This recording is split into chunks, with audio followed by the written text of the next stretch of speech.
आज के इस वीडियो में जानेंगे कि अग्निपथ स्कीम क्या है, गवर्नमेंट ऑफ इंडिया ने इसको इंट्रोड्यूस क्यों किया है, पूरे देश में यूथ ने इसके खिलाफ विरोध प्रदर्शन क्यों कर रखा है, इसके बेनिफिट्स क्या बताए गए हैं, इसके ऑब्जेक्टिव्स क्या क्या हैं और किन अदर कंट्रीज़ में ये पहले से लागू है। इन सारे पहलुओं को हम ध्यान से समझेंगे। सबसे पहले समझते हैं कि अग्निपथ स्कीम किस पर्पज़ से इंट्रोड्यूस की गई है। इंडियन आर्म फोर्सेस का ह्यूमन रिसोर्स मैनेजमेंट का एक नया मेथड इंट्रोड्यूस करने के उद्देश्य से Agnipath scheme government of India ने इंट्रोड्यूस किया है। इसका बैकग्राउंड ये था कि सबसे पहले 19 मई 2020 को जनरल एम नरवाने ने ये बोला था कि कोई भी इंडिविजुअल यूथ जो है, जो 17.5 या एज क्राइटेरिया पे लाई करता है और सब्सिक्वेंटली अपना जो सिलेक्शन क्राइटेरियाज हैं उनको फुलफ़िल करके 3 साल के लिए सर्विस में आकर अपनी सर्विस दे सकता है और फिर उसके बाद अगर वो डिसकंटिन्यू करना चाहते हैं लेकिन वो फिर वापस जा सकता है अपना सिविल बैकग्राउंड पे। तो उसके आधार पर भी 14 जून 2020 को डायरेक्टरेट ऑफ मिलिट्री अफेयर्स, जो कि मिनिस्ट्री ऑफ डिफेंस की एक विंग है, उसने अपने प्रेस रिलीज में नोटिफिकेशन दिया। उसके आधार पर ये इम्प्लीमेंट करने के लिए सर्विसेज ने अपने स्टेप्स स्टार्ट कर दिया और जिसका रीज़न ये है कि यूथ में इसके खिलाफ बड़ा असहमति का भाव है और जिसकी वजह से वो विरोध प्रदर्शन कर रहे हैं। तो सबसे पहले ये अग्निपथ जो स्कीम है, इसके थ्रू ट्राई सर्विसेज के सोल्जर्स को सर्विस में लिया जाएगा। पहले इंडियन आर्मी का अपना सिलेक्शन पैटर्न था, एयरफोर्स का अपना सिलेक्शन पैटर्न था और इंडियन नेवी का अपना पैटर्न था। अभी तीनों को समर्ज करके एक यूनिफाइड सिलेक्शन पैटर्न बना दिया गया है जिसका नाम दिया गया है अग्निपथ स्कीम। और इस पैटर्न के थ्रू जो भी इस स्कीम के थ्रू जितने भी कैंडिडेट्स को सिलेक्ट किया जाएगा, चाहे वो इंडियन आर्मी के लिए हो, चाहे एयरफोर्स के लिए हो, चाहे इंडियन नेवी के लिए हो, इनको नाम दिया गया है अग्निवीर। और इनको इनिशियली रिक्रूट किया जाएगा 4 साल के लिए और 4 साल के रिक्रूटमेंट के टाइम पे इनको 6 महीने की ट्रेनिंग दी जाएगी और 3.5 ईयर्स का जो इनका है वो इन सर्विस उनका एक्सपीरियंस रहेगा। और जो भी कैंडिडेट्स इंडियन आर्मी में जाते हैं, इंडियन आर्मी के एक्ट 1950 के थ्रू गवर्न किए जाएंगे। इंडियन एयरफोर्स में जो आते हैं वो इंडियन एयरफोर्स के थ्रू गवर्न किए जाएंगे। जो इंडियन नेवी में आते हैं वो इंडियन नेवी एक्ट 1957 के थ्रू गवर्न किए जाएंगे। अब इसके सिलेक्शन पैटर्न पे समझ लेते हैं कि सिलेक्शन प्रोसेस जो है अग्निवीर का वो 3 तरीके से इंट्रोड्यूस किया गया है। पहला ये बोला गया है ऑनलाइन स्टार एग्ज़ाम के थ्रू, जैसे कि आप यहाँ पे देखते हैं, ये मैं आपको बताता हूँ अंडरलाइन करके, ऑनलाइन स्टार एग्ज़ाम ये दिया गया है। और दूसरा जो है थ्रू ओपन रैली, ये ओपन रैली के थ्रू ये कंडक्ट किया जाएगा 2nd नंबर पे। और उसके बाद ये कैंपस इंटरव्यूज़ का बोला हुआ है तीसरा वाला, ये NSQF हम यहाँ पे देख रहे हैं, ये टर्म यूज़ हुआ है ITIs एंड NSQF यहाँ पर। तो कैंपस इंटरव्यूज़ हैं ITIs में कंडक्ट करें जाएंगे और NSQF में कंडक्ट करे जाएंगे। तो उस आधार पे कैंडिडेट जो पर्टिकुलर ट्रेड या पर्टिकुलर ब्रांच वाले हैं वो उनको रिक्रूट किया जाएगा। NSQF यहाँ पर स्टैंड करता है नेशनल स्किल क्वालिफिकेशन फ्रेमवर्क और ITIs हम सारे जानते हैं इंडस्ट्रियल ट्रेनिंग इंस्टीट्यूट है। और अग्निवीर एक बार जब सर्विस में आ जाते हैं तो इनको एक डिस्टिंक्टिव रैंक दी जाएगी जो कि किसी भी सर्विस में, चाहे एयरफोर्स का हो, आर्मी का हो या नेवी का हो, इन तीनों सर्विसेज के जो एक्सिस्टिंग रैंक्स हैं उन रैंक से डिफरेंट होगा। एनरोलमेंट के टाइम पे कैंडिडेट्स को एक टर्म ऑफ इंगेजमेंट साइन करना पड़ेगा जिसको जनरल लैंग्वेज में टर्म ऑफ बॉन्ड बोलते हैं, वो साइन करना होगा जो कि 18+ ईयर्स के हैं। और जो 18 साल की एज से कम है उनके गार्जियंस या उनके पेरेंट्स उस टर्म ऑफ इंगेजमेंट को साइन करके देंगे।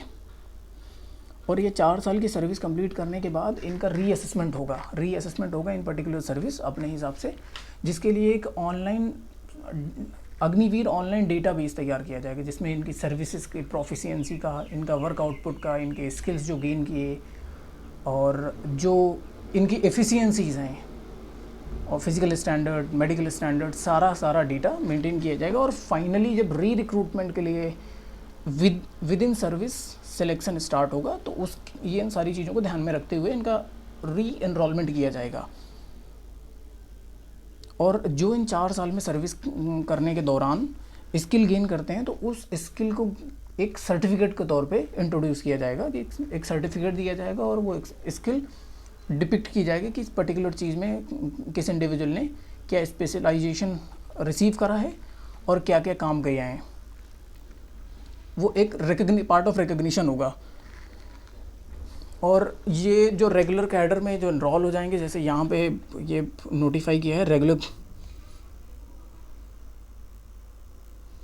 पैटर्न पे यहाँ पे ट्रांसपेरेंट प्रोसेस होगा। अगर ट्रांसपेरेंट प्रोसेस का मतलब ये है कि ऑनलाइन डेटाबेस, जो मैंने अभी बताया था कि ऑनलाइन डेटाबेस के थ्रू सारा का सारा डेटा मेंटेन किया जाएगा, तो उससे असेस करते हुए कि जो बोला गया है इसमें कि 25% कैंडिडेट जो हैं वो सिलेक्ट किए जाएंगे अग्निवीर अब एक पर्टिकुलर बैच से, और 75% जो है वो रिलीज़ कर दिए जाएंगे सर्विस से। तो 25% जो कैंडिडेट्स रिटेन किए जाएंगे वो रिटेन किए जाएंगे ऑनलाइन डेटाबेस का जो असेसमेंट पैटर्न होगा, और असेसमेंट में जो लाई करते हैं उस एलिजिबिलिटी के टॉप 25% में, तो वो सर्विस में री एनरोल रेगुलर कैडर में एनरोल किए जाएंगे।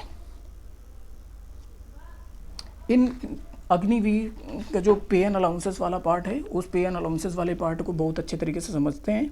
पे एंड अलाउंसेस जो हैं बेसिकली सबसे पहला एक टर्म दिया गया अग्निवीर पैकेज, जो इनिशियली फर्स्ट ईयर जब वो एनरोल हो जाते हैं तब के फर्स्ट मंथ से स्टार्ट हो जाता है।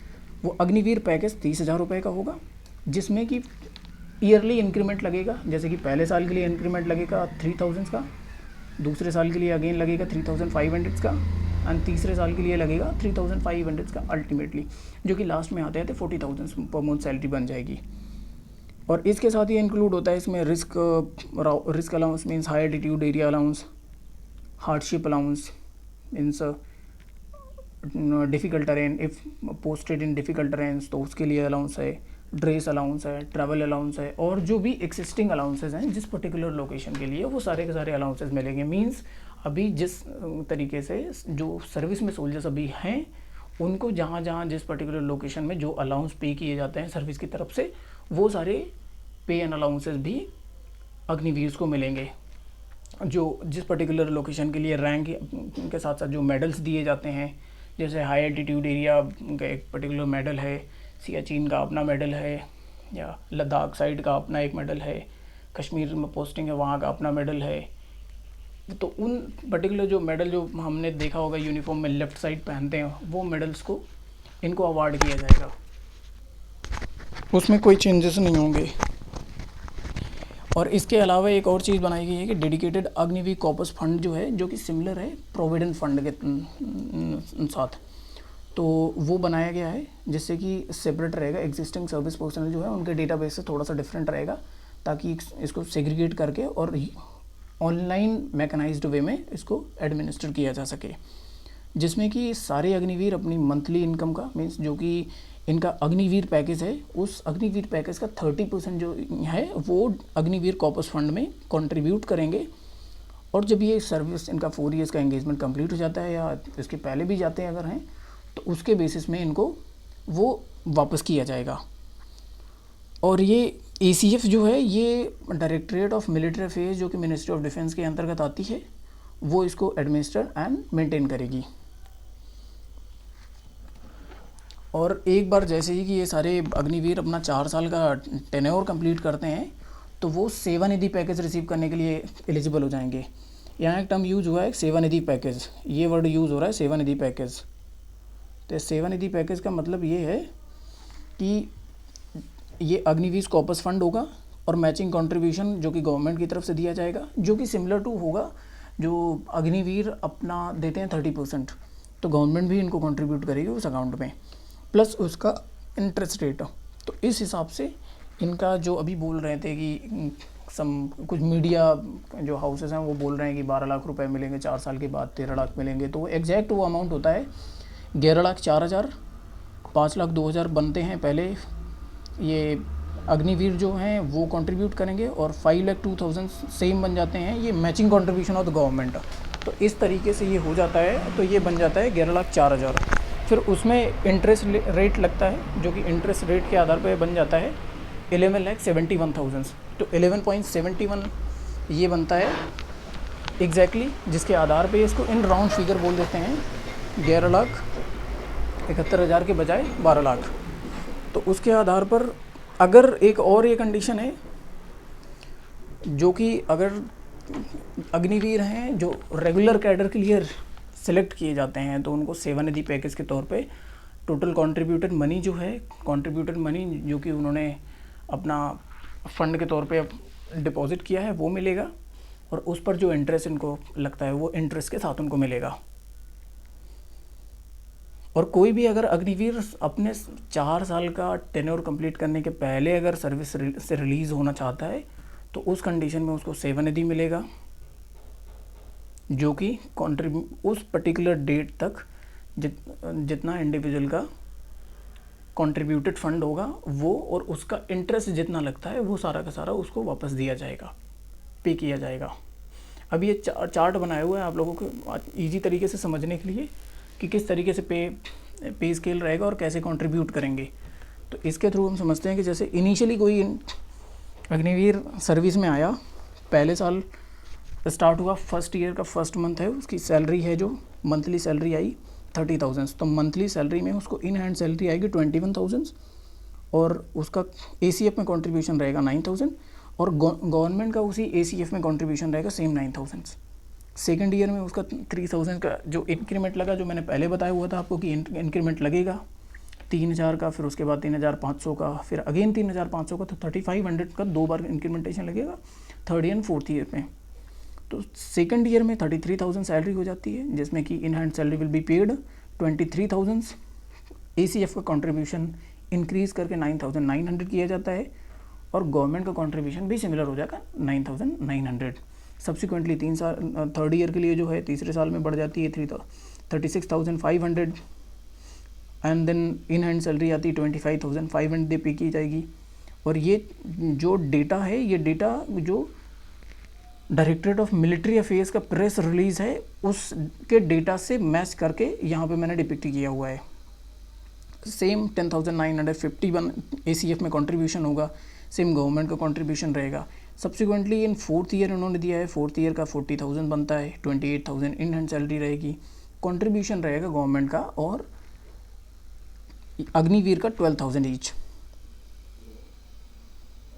इसके अलावा बात करें अगर लीव, मेडिकल और CSD फैसिलिटीज़ जो कि सबसे इम्पॉर्टेंट होती हैं, हम लगभग जितना कि जानते हैं सारे लोग समझते हैं कि लीव काफ़ी मिलती हैं, मेडिकल फैसिलिटीज़ भी मिलती हैं, कैंटीन फैसिलिटीज़ भी मिलती हैं। तो अभी यहाँ अग्निवीर के केस में क्या क्या होने वाला है, तो अग्निवीर जो हैं इनको 1 साल में तो टोटल 30 डेज़ की लीव मिलेगी। जैसे कि अभी एक्सिस्टिंग कंडीशंस में क्या है, सर्विस पर्सनल जो हैं अभी आर्मी, एयरफोर्स, नेवी के जो सोल्जर्स हैं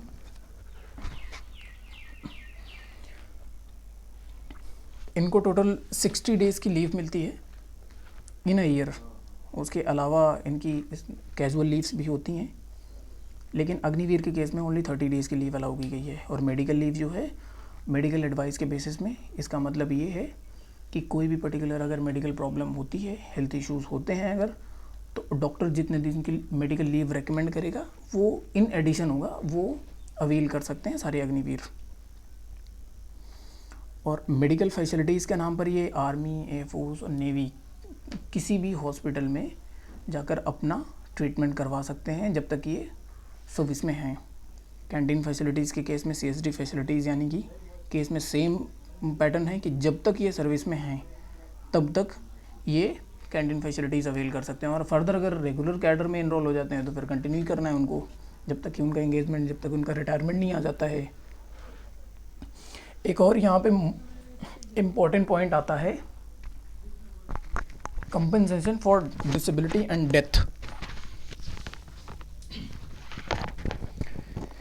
अब डिसेबिलिटी के केस में क्या है, डिसेबिलिटी कैलकुलेट की जाएगी डॉक्टर्स की तरफ से और डिसेबिलिटीज़ के कई सारे क्राइटेरियाज डिसाइडेड हैं। उन क्राइटेरियाज के बेसिस में अगर डिसेबिलिटी परसेंटेज कैलकुलेट करते हैं डॉक्टर्स और वो अगर लाई करती है 20 to 49%, तो जो अग्निवीर पैकेज है, अग्निवीर पैकेज का 50% पे किया जाएगा एज अ डिसेबिलिटी पेंशन और ये उस पर्टिकुलर डेट से इम्प्लीमेंट हो जाएगी जिस पर्टिकुलर डेट को मेडिकल बोर्ड ने अग्निवीर को डिसेबल, जितने परसेंट तक डिसेबल डिक्लेयर किया गया है, उस पर्टिकुलर डेट का जो इंक्रीमेंट के साथ जो उनका अग्निवीर पैकेज होगा उसका परसेंटेज काउंट करके दिया जाएगा। सेम केस में क्या है, 50 to 75% अगर होगा डिसेबिलिटी का परसेंटेज तो 75% अग्निवीर पैकेज का दिया जाएगा और उसमें से उसी पर्टिकुलर डेट से लागू होगा जिस डेट से वो डिसेबल इस पर्टिकुलर परसेंटेज तक डिक्लेयर किया गया है। सेम क्या है, 76% to 100% अगर है तो डिसेबिलिटी पेंशन 100% दी जाएगी। अब नेचर ऑफ डेथ का कैटेगराइजेशन किया गया है यहाँ पर, और वो उसका इंटेंशन ये क्या है कि अग्निवीर या उनके एसोसिएट्स जो हैं, किथन किन्स होते हैं या नेक्स्ट ऑफ किन जो हैं, उनको फाइनेंशियल बेनिफिट पहुंचाने के तौर पर डेथ की कैटेगरी जो हैं वो डिसाइड की गई हैं, category x, y and z. Category x में नेचुरल कॉजेज़ जो हैं वो इंक्लूड किए गए हैं। अब नेचुरल कॉजेज़ जो हैं, नेचुरल कॉजेज़ उसमें से 3 कॉजेज़ बनते हैं जनरली समझने के लिए हम समझ सकते हैं। नेचुरल कॉजेज़ जैसे कहीं फ्लड वाली सिचुएशन आ गई, और उसके अलावा दूसरी और कोई सिचुएशन अगर आ जाती है, मान लो अनफोर्सिन सिचुएशन, और जो कि मिलिट्री सर्विसेज में से एग्रीवेटेड नहीं है और एंगेजमेंट पीरियड पे नहीं है, तो वो कैटेगरी एक्स में रखी गई हैं। कैटेगरी वाई में जो रखी गई हैं एक्सीडेंट्स हैं और मिसहैप्स हैं, जो कि मिलिट्री सर्विसेज के थ्रू एग्रीवेटेड हैं, एक्सेप्टेड हैं, और ड्यूटी परफॉर्म करने के टाइम पे है, या फिर ट्रेनिंग के टाइम पे है, या फिर एंगेजमेंट पीरियड के पर्टिकुलर टाइम पे ही है। और तीसरा ये है कैटेगरी जेड। कैटेगरी जेड में डिसाइड किया गया है एक्ट ऑफ वायलेंस है, टेररिस्ट अटैक है, या लाइन ऑफ एक्शन है। तो इसमें क्या है, एंटी सोशल एलिमेंट्स की तरफ से अगर अटैक होता है, एनिमी का अटैक होता है, ड्यूरिंग बॉर्डर एस्कामिसेस अगर डेथ होती है, वॉर होता है, even in peace keeping operations होता है, या फिर सिविल पावर को कोई असिस्टेंस दे रहे हैं, जैसे कि फ्लड लाइक सिचुएशन है, वहाँ पर अगर डिप्लॉयड हैं, वहाँ पे अपना सर्विस प्रोवाइड कर रहे हैं, इन केस वहाँ पे अनफोर्सिन सिचुएशन हैपन होती है, डेथ होती है, तो उस केस में कैटेगरी जेड की डेथ को कंसीडर किया जाएगा। इस टाइप के जो एक्सीडेंट्स हैं, या फिर गवर्नमेंट ने जो पर्टिकुलरली नोटिफाई किया है नेचुरल कैलेमिटीज़ हैं, तो उसको गवर्नमेंट के कंसिडरेशन के बेसिस में कैटेगरी जेड पे रखा गया है। तो अब इसके डेथ के आधार पर जो है वो क्या मिलेगा, सेवा निधि क्या रहेगा, और एंटाइटलमेंट्स क्या रहेंगे, उनकी जो फैमिलीज़ हैं, नेक्स्ट ऑफ किन जो हैं, उनको फाइनेंशियल बेनिफिट कितना दिया जाएगा सर्विस की तरफ से, उस चीज़ को समझते हैं। अभी क्या है, कैटेगरी सबसे पहले समझते हैं कैटेगरी वाई और जेड के लिए। कैटेगरी और वाई और जेड में सबसे पहले इंश्योरेंस कवर जो है, इनिशियली अग्निवीर का इंश्योरेंस भी 48 लाख का होगा। आई एम सॉरी, ये पहले मैंने कवर नहीं किया था। इनका इंश्योरेंस कवर 48 लाख का होगा, वो दिया जाएगा। वन टाइम एक्स ग्रेशिया इनका 44 लाख का होगा, वो भी इनको पे किया जाएगा। और जितना कि अनरिजर्व्ड पीरियड का जो अग्निवीर पैकेज है, वो सारा का सारा इंक्लूड करके, जो कि सेवा निधि का कंपोनेंट भी इंक्लूड किया जाएगा, वो सारा इनको पे किया जाएगा। जैसे कि फॉर एग्जांपल कोई भी अग्निवीर जिसने कंप्लीट कर दी है 2 ईयर्स 2 मंथ्स की सर्विस, और 2 ईयर्स 2 मंथ्स की सर्विस उसने कंप्लीट कर ली है, तो 2 ईयर्स 2 मंथ्स के लिए उसने जो इन हैंड सैलरी अपना गेन कर लिया, उसके अलावा उसने जो अग्निवीर कॉर्पस फंड में उसने डिपॉजिट भी किया है, और उसका बाकी सब्सिक्वेंट बाकी पीरियड का उसका अग्निवीर पैकेज अभी पेंडिंग है। तो उस केस में क्या है, गवर्नमेंट उसको बाकी भी पे करेगी। 4 साल के लिए जितना बचा हुआ है अग्निवीर पैकेज, वो भी इनको पे करेगी। उसके साथ सेवा निधि में जितने भी कॉन्स्टिट्यूटिंग पार्ट्स हैं, वो सारा इंक्लूड करके सारा का सारा पे करेगी, चाहे मैचिंग कंट्रीब्यूशन गवर्नमेंट का हो, उसका इंटरेस्ट हो, या सेवा निधि में और कोई फैक्टर्स जो इंक्लूड होते हैं, जैसे कि उसका खुद का अपना कंट्रीब्यूशन जो पुराने वाला था, जैसे कि अग्निवीर कॉर्पस फंड में जितना 30% कंट्रीब्यूशन रहा मंथली वाला, उसका टोटल सम वो एक्स ग्रेशिया 44 लाख का, इंश्योरेंस कवर 48 लाख का, ये सारा कवर करके दिया जाएगा। ये वाई और जेड कैटेगरी की अगर डेथ होती है, उस केस में अग्निवीर के नेक्स्ट ऑफ किन को इतना पे किया जाएगा। और अगर ये कैटेगरी एक्स की अगर डेथ होती है, तो उसमें क्या है, इंश्योरेंस कवर पे किया जाएगा 48 लाख का, और जितना कि सेवा निधि फंड में एक्यूमुलेटेड बैलेंस है उस पर्टिकुलर डेट तक, वो पे किया जाएगा। और गवर्नमेंट का कंट्रीब्यूशन जो रहा है उसमें मैचिंग कंट्रीब्यूशन जिसको बोलते हैं, वो भी दिया जाएगा, और उस पे जो इंटरेस्ट लगा उसके समेत इतना पे किया जाएगा। ये कंपनसेशन के तौर पे है, जो फाइनेंशियल बेनिफिट कंसीडर किया गया है in the case of death. अब इसके अलावा एक और पार्ट आ जाता है कि डिसेबिलिटी के केस में अगर क्या है, तो डिसेबिलिटी के केस में है कि अगर जैसे 50% डिसेबिलिटी है तो एक्स ग्रेशिया का जो स्केल है, पेमेंट है, वो है 15 लाख्स का, ये 15 लाख्स का बेनिफिट दिया जाएगा। अगर अग्निवीर का जो डिसेबिलिटी का परसेंटेज जो कि मेडिकल बोर्ड ने कैलकुलेट करके 75% डिसाइड किया है, तो उस केस में उसको फाइनेंशियल बेनिफिट के तौर पे 25 लाख रुपए पे किए जाएंगे।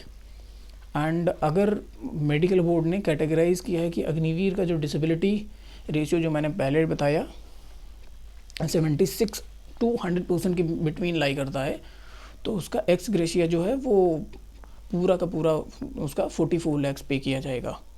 इसके साथ में उसको अनरिजर्व पीरियड का, जिस पर्टिकुलर डेट में उसका ये ऐसी मिसहैप होता है, ऐसी सिचुएशन होती है उसकी लाइफ में, ऐसे होता है, तो उस डेट के बाद से अनरिजर्व पीरियड का जितना भी उसका अग्निवीर पैकेज बनता है वो पे किया जाएगा। सेवानिधि कंपोनेंट जो है वो भी इंक्लूड किया जाएगा, और जो भी सेवानिधि पैकेज में एक्यूमुलेटेड मनी है और गवर्नमेंट का कंट्रीब्यूशन है, उसका इंटरेस्ट है, ये सारा का सारा पे किया जाएगा। इतनी सारी चीज़ें जो फाइनेंशियल बेनिफिट के तौर पे दी गई हैं। लेकिन इसके बावजूद अभी देश में हम लोग ये देख रहे हैं कि नेशन वाइड प्रोटेस्ट चल रहे हैं, झारखंड में, छत्तीसगढ़ में, हरियाणा में, राजस्थान में, उत्तर प्रदेश में और तेलंगाना में, असम में, जिस तौर पे हम समझें लगभग देश के सारे कोनों में कोई ना कोई ऐसा प्रोटेस्ट चल रहा है कि ये अग्निपथ स्कीम नहीं लागू होनी चाहिए, और बहुत वायलेंट एक्शंस हो रहे हैं इसके।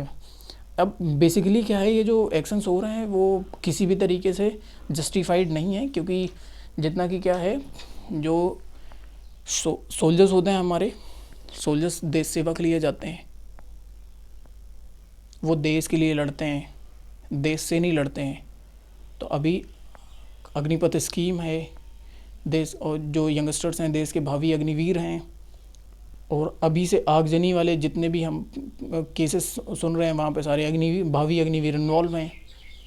तो अभी परिस्थितियाँ ऐसी हैं कि जहाँ तक मुझे समझ में आता है कि जहाँ तक चीज़ें जिस तरीके से रिपोर्ट की गई हैं, जहाँ जो डेवलपमेंट्स हो रहे हैं, यंगस्टर्स के साथ में एंटी नेशनल एलिमेंट्स इन्वॉल्व हो रहे हैं, तो उस आधार पे मेरा जो मानना है, जो यूथ है उनको अगर गवर्नमेंट की इस पर्टिकुलर पॉलिसी से कोई प्रॉब्लम है तो पीसफुली उसको प्रोजेक्ट करें through media, through writing letters, direct letters to honourable president of India, honourable prime minister of India, और even to the chiefs of tri services. उनको एक लेटर लिखें, पीसफुली अपना वीडियो अपलोड करें, या फिर न्यूज़पेपर में आर्टिकल्स के थ्रू या इंटरव्यूज़ के थ्रू अपनी बात उन तक पहुंचाने की कोशिश करें कि उनकी मांगे क्या क्या हैं, बजाय कि हिंसक कदम उठाएं। इससे क्या है, एक तो पब्लिक ऑर्डर ख़राब कर रहे हैं, और पब्लिक ऑर्डर ख़राब करने के साथ साथ सबसे बड़ी चीज़ क्या है, एंटी नेशनल एलिमेंट्स जो हैं उनको सरकार के ख़िलाफ़ जाने का पूरा मौका मिल रहा है, और वो पूरा का पूरा सरकार के ख़िलाफ़ तो जाने के तो छोड़ दो, उसके साथ साथ बड़ी सारी प्रॉब्लम्स हो रही हैं, जैसे कि कॉमन पब्लिक की जो प्रॉपर्टी है वो डैमेज हो रही है, कॉमन पब्लिक भी परेशान हो रही है, देश की जो संपत्ति है उसको भी डैमेज कर रहे हैं। कहीं पता लगा कहीं किसी पब्लिक प्लेस में कार खड़ी है उसको आग लगा दे रहे हैं। हमारी ट्रेनें जो है, रेलवेज़ की जो संपत्ति है वो तो हमारी संपत्ति है, उसको भी आग लगा दे रहे हैं। तो ये सब करने की चीज़ें नहीं हैं, जहाँ तक मेरा मानना है। इसके बजाय कि यंगस्टर्स के तौर पे अपनी बात मनवाएं सरकार से, अपनी जो भी मांगे हैं वो मांगे उनको प्रोजेक्ट करें, सरकार से अपनी मांगे मानने के लिए वो बोलें। और जहाँ तक मैं समझता हूँ सरकार विचार कर रही है, और उसी विचार का रिज़ल्ट ये है कि कुछ चीज़ें की गई हैं। इनिशियली अनाउंसमेंट के 14 जून को अनाउंस किया गया था, 20 जून तक हम देख रहे हैं, विदिन 6 डेज़ कई सारे अमेंडमेंट्स किए गए हैं। सबसे पहले 21 ईयर्स तक की एज का था, अभी उसको 2 साल बढ़ा दिया गया, 23 कर दिया गया है। हरियाणा गवर्नमेंट ने बोला है कि 10% तक उनको रिजर्वेशन देंगे और प्रेफरेंसेस देंगे एक्स अग्निवीर जो हुए स्टेट पुलिस सर्विसेज में या स्टेट की अदर सर्विसेज में। मिनिस्ट्री ऑफ होम अफेयर्स ने ये इश्योर किया है कि सेंट्रल आर्म पुलिस फोर्सेस की जितनी भी वैकेंसीज़ होंगी उनमें से 10% रिजर्वेशन एक्स अग्निवीर को रहेगा। और इसके साथ साथ यूनिवर्सिटी ग्रांट कमीशन ने भी ये बोला है कि 4 साल का जो एंगेजमेंट होता है अग्निवीर का, उन 4 साल के एंगेजमेंट के जो है 50% क्रेडिट्स ग्रेजुएशन में दिए जाएंगे और रेस्ट 50% क्रेडिट्स जो हैं उनको अपनी स्टडीज़ कंटिन्यू करके गेन कर सकते हैं, जिससे कि वो उनका टाइम भी कैलकुलेट किया जाएगा सर्विस वाला, और उसके आधार पर उनको क्रेडिट्स रिवार्ड किए जाएंगे, और क्रेडिट्स रिवार्ड करने के बाद उनकी जो ग्रेजुएशन की डिग्री है वो भी उनको अवार्ड की जाएगी। तो ये सारी चीज़ें हैं जो कि बहुत सारी अच्छे तरीके से कंसिडर की गई हैं गवर्नमेंट ऑफ इंडिया की तरफ से, और बाकी और दूसरी जो गवर्नमेंट बॉडीज़ हैं उन्होंने टाइम पे सारी चीज़ें बोली हुई हैं। और इसके अलावा जो बेसिकली बात करते हैं कि इसके एडवांटेजेस क्या हैं जो गवर्नमेंट ने बोला है, तो इसके एडवांटेजेस में से सबसे बड़ी चीज़ ये बोली है कि ये यूथ को मिलिट्री सर्विस में अपनी सेवा देने का एक शॉर्ट ड्यूरेशन प्रोवाइड करती है। उसके साथ साथ ये बोला गया कि नई अभी जो फाइटिंग फोर्सेस हैं इनको मोर डायनेमिक और टेक्निकली अडेप्ट बनाना है, कि जो कि मॉडर्न टेक्नोलॉजिकल वॉरफेयर में बहुत ज़्यादा इफ़ेक्टिव होंगी। तीसरा उन्होंने ये पॉइंट बोला कि यूथ की जो प्रोफाइल है फोर्सेस में यंग एज की, उसको इंक्रीज़ करना है। अभी एवरेज एज का जो पैटर्न चल रहा है वो 32 के क्लोज है, 32 ईयर्स के क्लोज है, जिसको रिड्यूस करके गवर्नमेंट ये प्लान कर रही है कि 25 और 26 ईयर्स तक का लेके आया जाए। उन्होंने ये भी बोला है कि यंगस्टर्स जो हैं उनमें करेज, कमिटमेंट्स, टीम वर्क, एथोस, ये सारे जो एट्रीब्यूट्स हैं ये डेवलप हो पाएंगे। इसके अलावा इन पे क्या है, डिसिप्लिन, डायनेमिज़म और जो मॉडर्न टेक्नोलॉजी के साथ एसोसिएटेड जो वर्क स्किल्स हैं वो सारे बहुत ईजिली डेवलप किए जा सकते हैं, बिकॉज आज की जो जनरेशन है वो टेक्नोलॉजिकली एडवांसमेंट के साथ इन लाइन है। गवर्नमेंट का ये भी मोटिव है कि यंग, फिट और डायनेमिक फोर्स के थ्रू वो किसी भी वॉर लाइक सिचुएशन के लिए 24/7 प्रिपेयर रहेंगे। इसका एक पर्सपेक्टिव ये भी है कि जो कैंपस इंटरव्यूज़ कंडक्ट किए जाएंगे ITIs में एंड NSQFs में, तो उसके थ्रू ये स्किल इंडिया जो इनिशिएटिव लिया गया था उसका एक एडवांटेज यहाँ भी लिया जा सकता है। तो इन सारी चीज़ों को ध्यान में रखते हुए गवर्नमेंट ऑफ इंडिया ने सारी चीज़ें की है। और आखिरी में बस एक ही चीज़ ये कहूँगा कि जितने भी यंगस्टर्स हैं, बजाय कि सरकार से लड़ें, सरकार को अपनी बात मनवाएं, वो भी पीसफुल तरीके से। सोल्जर्स देश के लिए लड़ते हैं, देश से नहीं लड़ते हैं, ये हमारी सबकी जिम्मेदारी है। और हम बड़ा सम्मान करते हैं हमारे सिपाहियों का, जो देश के लिए हमेशा अपनी जान को जोखिम में लगाकर हमारे देश को सुरक्षित रखने का काम करते हैं। तो उस केस में अभी जिस तरीके से केसेस हो रहे हैं, तो यंगस्टर्स जो हैं जो कुछ एक सारे काम कर रहे हैं जो कि अगेंस्ट हैं बिल्कुल पब्लिक लॉ एंड ऑर्डर के, तो जैसे कि वायलेशन ऑफ पब्लिक ऑर्डर जो कि CRPC का सेक्शन 151 के तहत एक क्राइम माना गया है। तो उसके तहत बहुत सारे इनके ऊपर केसेस भी लग सकते हैं। तो ये सारे काम करने के बजाय बेहतर ये रहेगा कि अपनी बात पीसफुली प्रोजेक्ट करें। जैसे कि आर्टिकल 21 है, आर्टिकल 21 ऑफ कॉन्स्टिट्यूशन ये बोलता है कि no one shall be deprived of his life और personal liberty without the procedure establish by law. Means establish by law का मतलब ये है कि पुलिस ऑफिशियल जैसे इन्वेस्टिगेशन कर रहे होते हैं कहीं रोड पे, डॉक्यूमेंट्स वगैरह चेक कर रहे होते हैं, इसके अलावा नॉर्मल कंडीशंस में कोई other than legal person, other than legal authority किसी भी इंडिविजुअल को अगर रोकता है तो वो उसका फंडामेंटल राइट का ब्रीच होगा, जो कि एक क्राइम है। इंडियन कॉन्स्टिट्यूशन और इंडियन पीनल कोड के, इंडियन कॉन्स्टिट्यूशन के रूल्स और इंडियन पीनल कोड के जितने अपने रूल्स हैं उसके अकॉर्डिंग।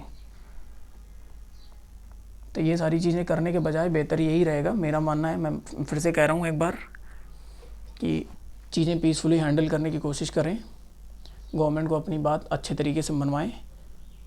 अब सारे लोग एक साथ नहीं जा सकते हैं, तो बेहतर ये है कि अपनी टीम बनाएं और उनका एक कोई टीम का एक जो लीडर है उसको चूज़ करें, सारे अपने पॉइंट्स दें, कंसीडर करें और फिर उसके बाद अपने अपने कई सारे मीन्स हैं, फेसबुक पे पोस्ट डालें, इंस्टाग्राम पे पोस्ट डालें, टैग करें गवर्नमेंट ऑफिशियल्स को, उनको रिक्वेस्ट करें, अपनी अपने पॉइंट्स जो हैं अपनी बातें मनवाने के लिए रिक्वेस्ट करें। गवर्नमेंट ऑफिशियल्स एडुकेटेड हैं, समझदार हैं, वो गवर्नमेंट तक या सरकार के जो दूसरे प्रतिनिधि हैं वहाँ तक बात पहुँचाने की पूरी कोशिश करेंगे और सरकार मानेगी भी इन चीज़ों को। इसी के साथ करते हैं वीडियो का एंड, और पढ़ते रहिए, सीखते रहिए। जय हिंद।